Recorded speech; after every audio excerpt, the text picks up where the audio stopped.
Everyone listening is a person of principle, and today I must ask you to open your hearts and minds to the possibility that how we treat animals is an issue which goes to the very heart of who we are. It helps us determine if we have grasped the most basic problem facing those who wish to resolve conflicts, a lack of empathy for others who are not exactly like us.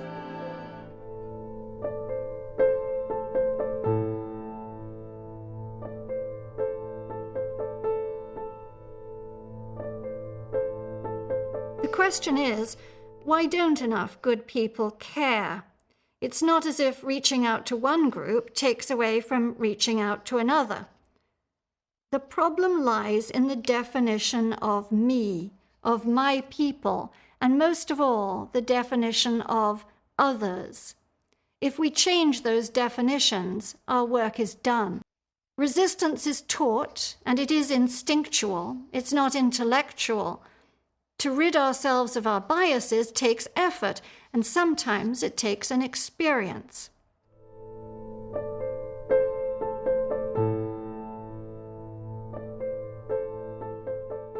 It is an incredibly simple and easy task to act compassionately and to be consciously non-violent to those who present no threat to us whatsoever, which is the case with the passive animals we eat, for example.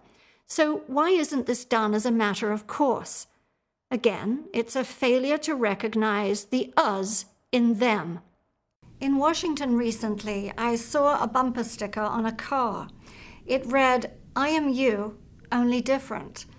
The car sped off before I could see if the driver was male or female, black or white, old or young. But wasn't that the point? The driver's identity wasn't important. It was the message. I am you, only different. Animals are you, too, only different. When I was 8, I left England to live in Asia. The culture I was used to was completely different from that of the other children I met. So was what I wore, how I appeared, my skin color, my language, and even many of my behaviors. The other children didn't understand me when I tried to communicate with them. They sometimes laughed at my attempts to be understood, and in one remote village, a boy actually came up and poked me with a stick, hard, probably just to see what I was made of. It's true that we don't comprehend the other animals' languages. Doesn't mean they don't have them. It is true that most humans are ignorant of animal cultures. Doesn't mean they don't have them, and that animals' behaviors and needs are quite often misunderstood, so they get poked with a lot of sticks one way or the other. It isn't right for them any more than it was right for me. Temptations to separatism are ever present. When Martin Luther King, the icon of the U.S. civil rights movement, protested the Vietnam War, black clergy said he should stay out of it. It was a different issue. It wasn't violence specifically directed at black people.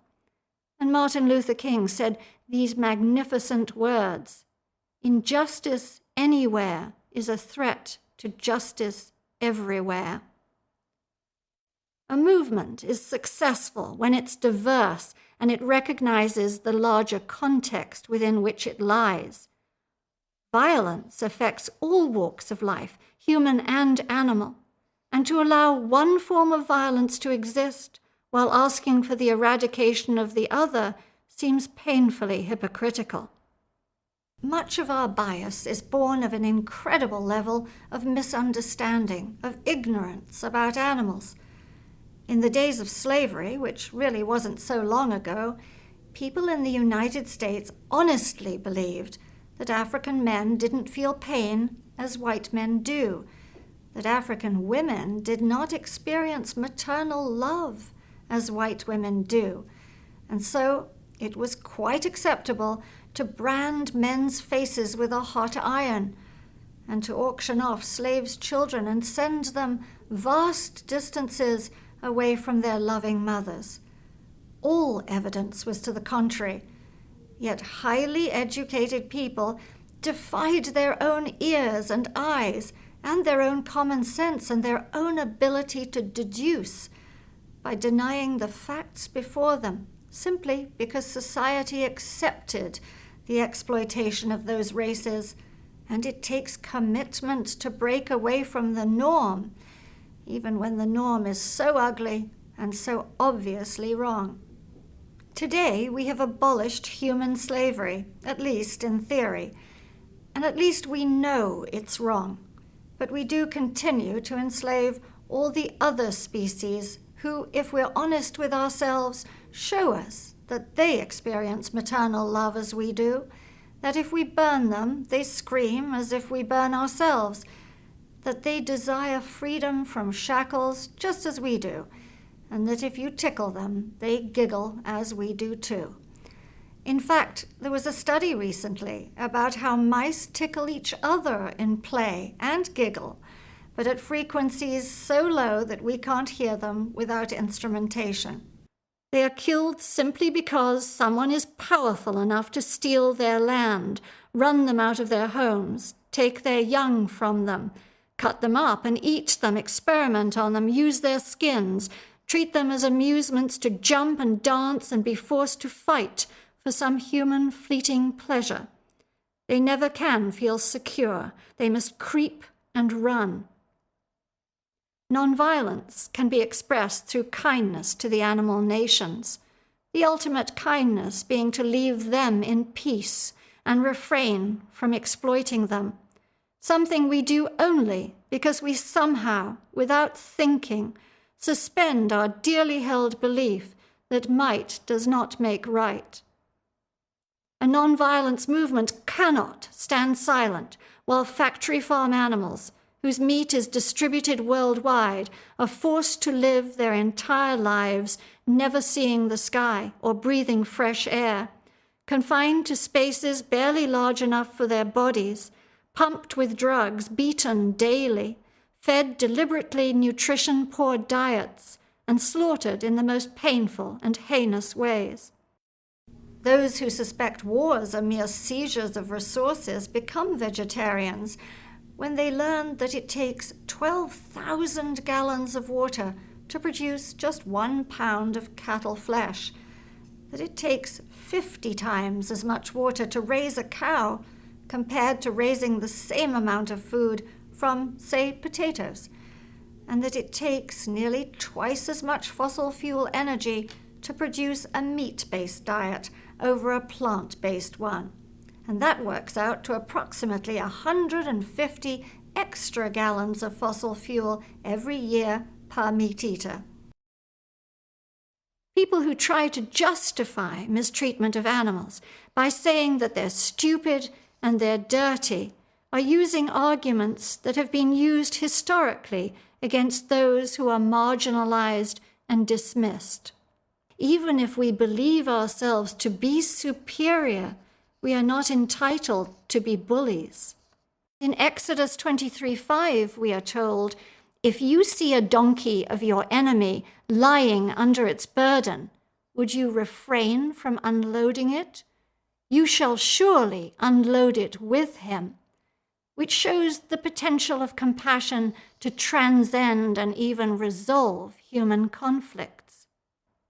The Quran preaches kindness to animals, stating that all creatures of Allah are sentient beings. Every kind of cruelty to animals is forbidden in Islam. Jesus, looking for a metaphor to describe God's love for humanity, invoked a hen's love for her brood, and in the Sermon on the Mount, he preached, "Blessed are the merciful."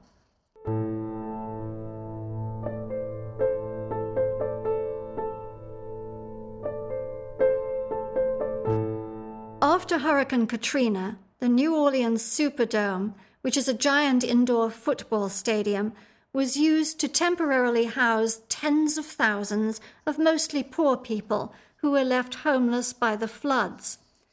Conditions inside quickly deteriorated, and emergency food and water rations weren't delivered. One man appeared and said on television, "They are leaving us here to die like dogs." We hear that expression, and the implication of it is that somehow it is an appropriate fate for a dog to be abandoned without food and water, but not an acceptable fate for humans. Ironically, most animals aren't treated like animals.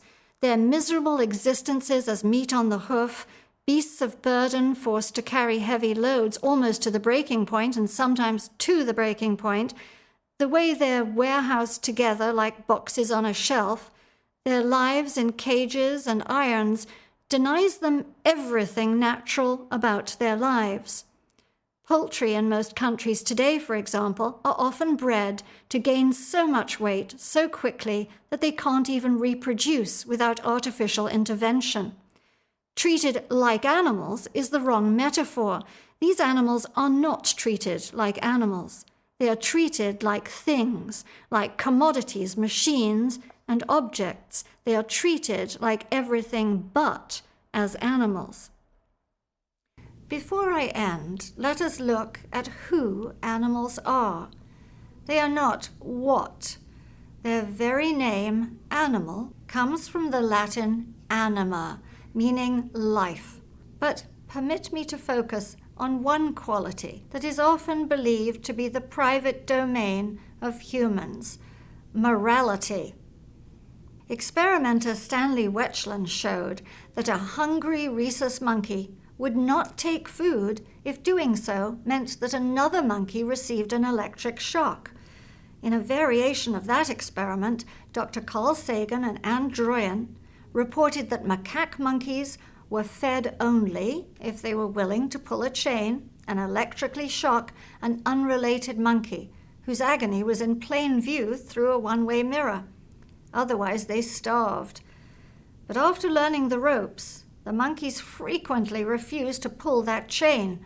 In one experiment, only 13% of the monkeys would do so. 87% of them made the decision to go hungry. And one monkey went without food for almost 2 weeks rather than hurt his fellow. Macaques who had themselves been shocked in previous experiments were even less willing to pull that chain. They related. The humans who designed this vile experiment could not relate. The behavior of the macaques can't be attributed to instinct. Their actions were moral choices. This is the most beautiful demonstration of the classic religious imperative to do unto others as you would have them do unto you. Finally, we are sometimes afraid to be like the other animals, and that is a matter of vanity. Frightened people speak of the danger of anthropomorphism, attributing what they call human nature to animals. Lauren Isley writes a story about how he was in a cabin in the wilderness. He captured a male and a female sparrowhawk in a box, but when he caught them, it was night, and so he slipped in the dark, and the female just shot away into the night. When the light came up, Isley examined the male and found he was young and in good condition. The hawk glared at him with fierce eyes as Isley placed him in a small box. He would leave on the truck to live in a small cage in a city where he would spend the rest of his life. The next morning, Isley took the box in which the little hawk was imprisoned out onto the grass and started building a cage. As he worked in the sunshine, he thought to himself how fine a day it was to be alive. Then secretively he looked around the camp and he opened the box. Isley recalls the little hawk flew up into the towering emptiness of light and crystal that was so intense that my eyes could scarcely bear to penetrate it. There was silence. Then from far up somewhere, a cry. When I heard that cry, my heart turned over. It was not the cry of the hawk I had captured, for by shifting my position against the sun, I could see, coming straight out of the sun's eyes, where she must have been soaring restlessly above us for untold hours, hurtled his mate. In Deuteronomy, we read, "Justice, justice shall you pursue." meaning that justice can only be achieved through justice.